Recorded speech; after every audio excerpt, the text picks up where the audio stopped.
Hi, this is SJ Talks on Life coming back at you with another video. If you're new to my channel, go ahead and hit the subscribe button, please, and thank you. I'm having speech block. Is that such a word? Is that a word? Is that such a thing? I know they say writers have writer's block, but I'm having speech block. I was gonna do a video yesterday. I did a little short one, but I sat on my porch and I was gonna do a whole nother video, and I all of a sudden was at a loss for words.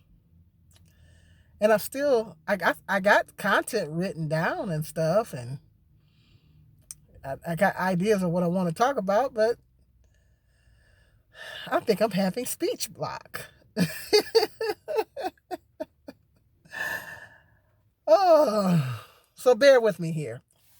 Um, a lot of people, Ebony K. Williams is still, people are still talking about her on YouTube. People are still Black manosphere, and even some of the Black womansphere is coming for Ebony. They coming for her. They coming for her. Because, and this is the thing. This is the thing that people have been saying. That it was this one YouTuber I was reading earlier. She said that something to the effect that because Black women chose a career, they find themselves single at a certain and childless at a certain age. It's because they chose a career, and so that's been a lot of conversations have been taking place since her and Ayana's conversation about her. She said that she didn't want to be with a bus driver unless he owned the bus. Clarification. She didn't want to be with a bus driver unless he owned the bus. If he owned the bus. I watched the interview on the Breakfast Club, and her and the what's his name? DJ Envy, is that his name? They got into it and they got the bumping heads. And she was saying that because he was like, was upset about the fact that he thought she was looking down on bus drivers. And she was like, no, my mother drove the bus. But my mother became the owner of two businesses. She went into all that. And then she was like, she said, I'm an advocate for Black people being owners. I understand what she was saying. I've talked about that on my channel. When you listen to Boyce Watkins, Boyce Watkins is always talking about Black people owning businesses and investing, and he's always talking about all the time. He's always talking about that all the time, and he's got a large fan base. I listen to a lot of his content. He's very enlightening. But why is it an issue when it's coming from a Black woman? Why is it when it's coming from a Black woman it's a problem? She basically has some of the same talking points that Boyce Watkins has. She basically was talking about the same things that Boyce Watkins talks about. It's Black people having ownership, owning their own business, getting out of, what he calls that, getting off the plantation. He says that a lot. Getting off the plantation and having your own business. So she has some of those same talking points. And I agree with her on that. Black people do need to own. She was talking about how Black people shouldn't settle for mediocrity, and Black people should be owners. I've talked about that on my channel. Of course, Black people should be owners. Well, why is it an issue when a Black woman speaks the truth? When Boyce talks about it, now he got some haters, but he's got a large fan base. He's got a large following. When he talks about it, it's not a problem. But then when she talks about basically the same thing, everybody got an issue with it. And she was trying to explain that, no, I was not looking down. I don't look down on bus drivers. My mother drove the bus. And so I just think that people are being too hard on her. And then they're taking what she's saying and of course looking at and judging all Black women that are at a certain level of success. And some of the black woman sphere are, which I call them red pill women. You got some red pill women here on YouTube. They're some straight up red pill women. They own the men's side of the fence. They have a lot of the manosphere's talking points. They're red pill women. That's what they are. They're red pill women. They own the man's side of the fence. And you got those women that are coming here on YouTube and they're, saying, well, y'all chose to have a career, and that's why you're finding, it's like I said, one of them actually said it earlier. I was reading, and she's like, y'all chose to have a career, and that's why y'all 40 and still single, because everybody is on this thing about her being 40 and still single. Must be something wrong with her, because she's still single at 40. And she chose to have a career. That's not fair. I don't think that's fair. That's not fair. This is what I want to talk about. If a black woman chooses to better herself, go to college, not saying that college is no guarantee, because there's a lot of folks that went to college, and I'm living testimony. I spent many years in college and I'm not successful. There's a lot of folks that went to college and not successful. So college is not necessarily the blueprint to success. That being the case, we all would be doing good. So a lot of folks done went to college and got degrees and everything else, and but if a black woman went to college and she went on to have a very lucrative career as a result of going to college, in her case, she's a lawyer. And that takes many, many years of schooling. She worked really hard to get to that level. If a black woman wants to be a lawyer and she goes to school and she checks all the necessary steps to get to that level, or any other career that a black woman is in, whether it be a entertainer or any other, the corporate world or business owner or whatever, any type of career that a black woman is in.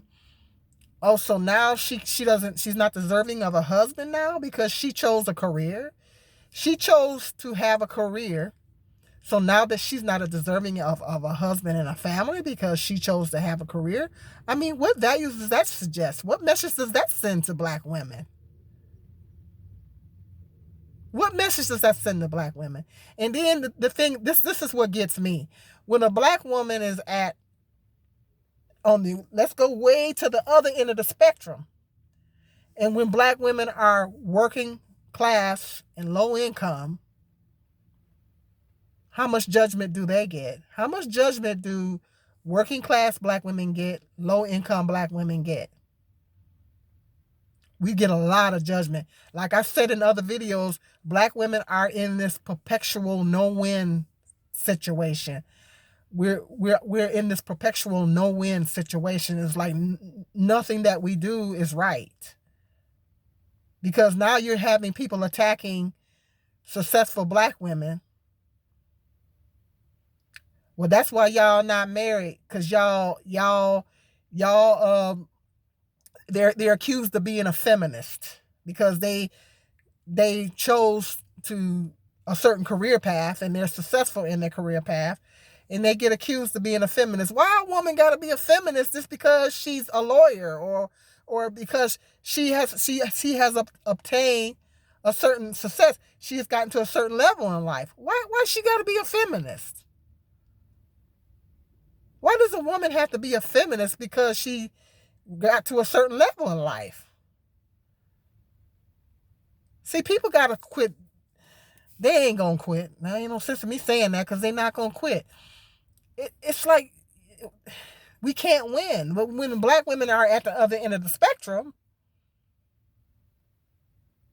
we get dogged out for being at the other end of the spectrum.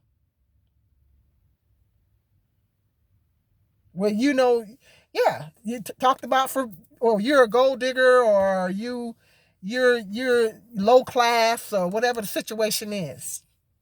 You're on the system, whether she's on the system or not. We get trashed and get dogged for being at the other end of the spectrum. Do we or do we not? Do we or do we not get trashed at being at the other end of the spectrum? But then when we're successful, oh, now all of a sudden you're not deserving of a husband. Well, if you're at the other end of the spectrum, they say you're not deserving of a husband either because you're not at a certain level. Some people would say, "Oh, well, because you don't have X amount of dollars. I don't have X amount of dollars. I'm not at a certain level at my age." Some would argue that I'm not deserving of a husband. I'm not deserving of a mate because I am not at a certain level in my life.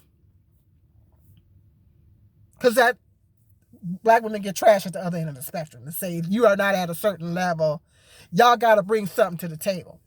Have or have not the black manosphere been saying that?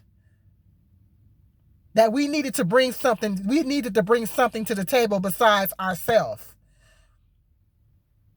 We should be the only thing that we should be, as Steve Harvey said this. We should be the only thing that we should be bringing to the table is ourselves. But the black manosphere is a firm believer in saying that we should bring 50% to the table. Am I right or wrong? Aren't they always saying that we should bring 50% to the table? And what is y'all bringing to the table? If you ain't got 50%, then you're not worthy of getting married because you're not bringing anything to the table. Now is that ladies, black sisters at Eboni's level, now they're saying that she's not deserving to be married because she's at a certain level. Well, you didn't opt for a career and you're at a certain level of income. That's why you ain't got no husband. That's why you're not married. That's not fair. That ain't right. It's like a black woman can't win. Where do we win at, brothers? Where do we win? You're saying that if we're at the other end of the spectrum, you're saying that, well, if you don't have enough to bring to the table, then you're not going to get married, or you're not deserving of a husband if you don't have enough to bring to the table. But then when a woman gets to a certain level, you're saying, well, she has too much. She's bringing too much to the table. Is that what it is? That she's not deserving. She's not worthy of someone that is of a certain level. It's like, what's up with that? What values does that suggest? What message are you sending to these young black women that's coming up? These young black girls transitioning into womanhood. What message are we sending them? Are we sending them the message that nothing that they do is okay? It's like, it's like, yeah, if you get a career, then you're a feminist, and you don't need a husband, or you don't whatever, or you have a certain mentality because when you get to that level, you may not get a husband because you're at that level, or whatever situation is. You're accused of being a feminist. Why a woman always got to be a feminist? Why a woman always got to be a feminist all the time? It's because she's at a certain level. If next year I became successful, hypothetically speaking, I got successful next year. Now, am I all of a sudden I'm going to be labeled as a feminist? Because I don't consider myself a feminist. I am not a feminist. I'm a spiritualist. But I'm not a feminist. I like that. Yeah, I'm a spiritualist. I'm not a feminist. Because I believe in the man being the head, letting the man lead. I believe in having the proper respect for your husband. If you're married, I'm a firm believer, because this is what the Bible says. This is what the Bible says. That we should. I believe in having the proper respect for your husband. I believe in allowing a man to lead. I believe in all that. I don't believe in trying to wear the pants, that a woman should be trying to wear the pants. All these years I wore the pants and I didn't like it. I didn't like wearing the pants. When I was in that position, when I had to wear the pants, I don't mean that literally. I didn't like wearing the pants. So I'm 100% for letting a man lead. And not be trying to wear the pants and all that. Not trying to be competing with my husband. Why am I in competition with my husband? I'm not going to be trying to compete with my husband. You know, I'm a firm believer in that. Yeah, I'm a firm believer in that. So now I don't believe that a woman. I was totally against when women fought to fight on the front lines in the war. I was totally against that. I was completely against that. I think a long time ago when I was younger, I was like, kind of had that mindset where women should be able to do what men do, but not anymore. Since I drew a close relationship with God, no. I was told I'm totally against women fighting for that, to fight on the front lines, and because men shouldn't even be in a war, let alone women. But women fought for that, so now women got to go on the front lines just like men do, because they fought for that. There's certain things that women should not be doing. There's certain things that women should not be doing, because we're the weaker vessel. God made men physically stronger than us for a reason. And so there's certain things that women should not be doing. You know, women should not be bodybuilders.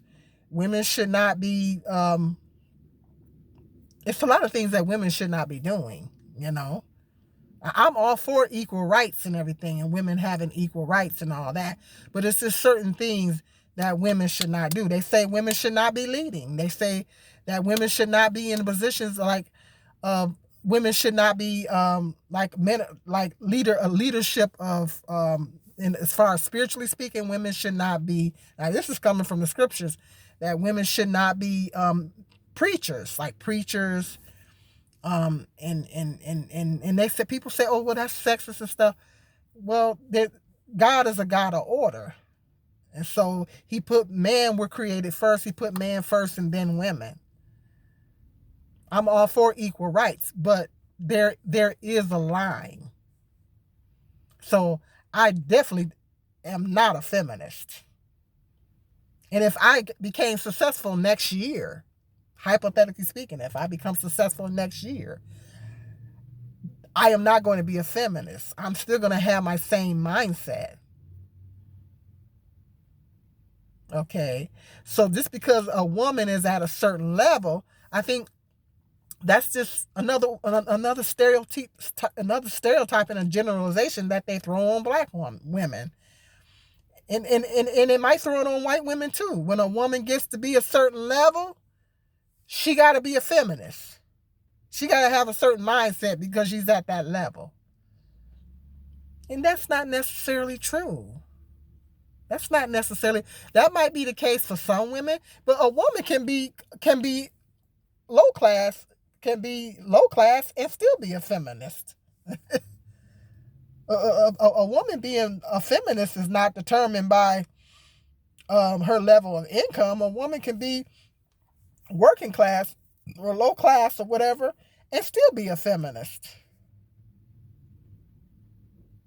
A woman's status, you know, financial status and level of success does not necessarily, you know, it doesn't necessarily deem her as a feminist. A woman can be a feminist at any level in life. So I just think that it's just, the black woman is always in this perpetual no-win situation. But now they're sending the message that if a black woman gets to be at a certain level of success, that's why you're not married and she's still single. Now that's what they're saying to Ebony. That's why you're not married. You know? And some people, she said people are misunderstanding what she was saying. She said I wasn't looking down on bus drivers, but she said she's a big advocate for black people having ownership. You know? She says she's a big advocate of black people having ownership, and she's not an advocate for mediocrity when it comes to black people. She's absolutely right. Black people shouldn't be mediocre. Now you know we've always had to work twice as hard. Y'all know that. But if black folks are at a certain level, a certain age, we know that. No, we could never be mediocre because of we're dealing with white supremacy. We live in a white supremacist system. We could never be mediocre. We could never be mediocre. And so no, mediocrity is never okay. There's nothing wrong with being a bus driver or whatever. Somebody got to drive the bus. But I think she has an issue if that's all you want in life. If that's you don't want nothing else out of life. And there's some people that are I've been reading these comment sections and stuff, and there's some people that say that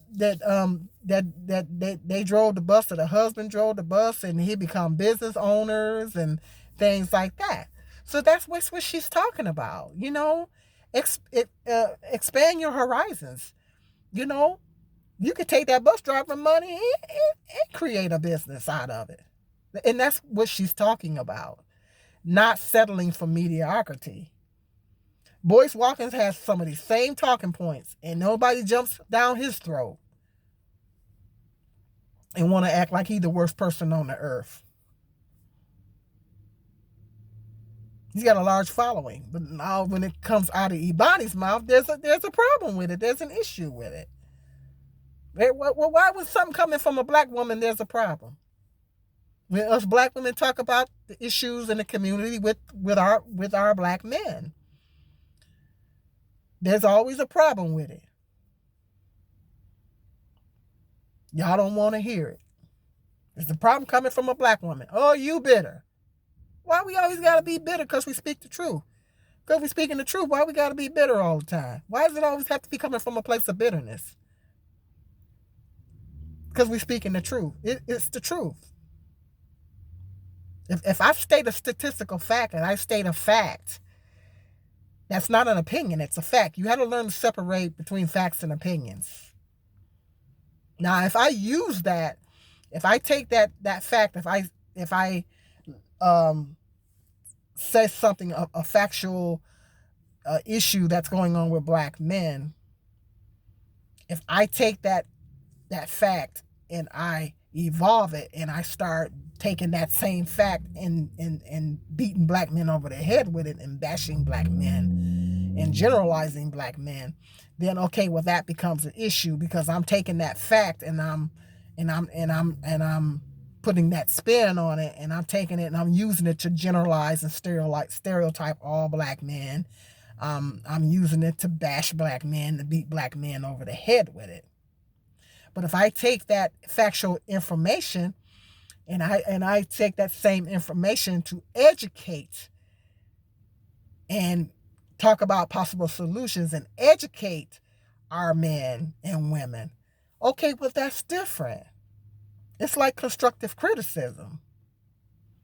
If men say, I just admitted to a man a minute ago on an opinion that I put on a post, and he said that black women need to marry before they carry and all that kind of stuff. And I say, yeah, you're right. I say, you're absolutely right. Black women do need to abstain until marriage and not bring forth any children until there's a husband. Absolutely correct. But then I told them what black men needed to do. So if a black man is coming from a place where he's trying to educate black women, he's trying to constructive criticism, constructive criticism. You coming from a place of constructive criticism where you're trying to educate your people, you're trying to enlighten your people, you're interested in, in